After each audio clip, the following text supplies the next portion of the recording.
आर्षि वाजश्रवस ने एक यज्ञ किया जिसमें उन्होंने सब कुछ दान देने का संकल्प लिया, लेकिन वह मूल्यहीन गायें दान करने लगे।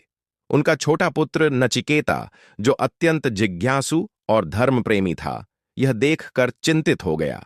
उसने अपने पिता से बार बार पूछा, पिताजी, आप मुझे किसे दान करेंगे?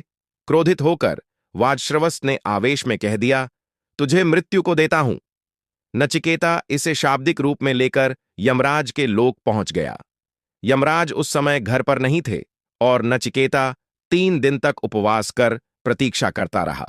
जब यमराज लौटे तो उन्होंने ब्राह्मण अतिथि को बिना अन्न जल के रखने के दोष से डरकर नचिकेता को 3 वरदान देने का वचन दिया। 1.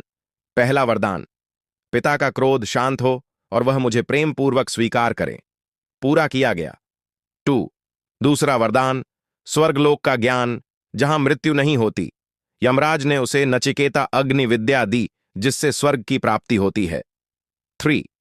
तीसरा वरदान, मृत्यु के बाद आत्मा का क्या होता है? क्या आत्मा रहती है या नहीं? यह प्रश्न अत्यंत गूढ़ था।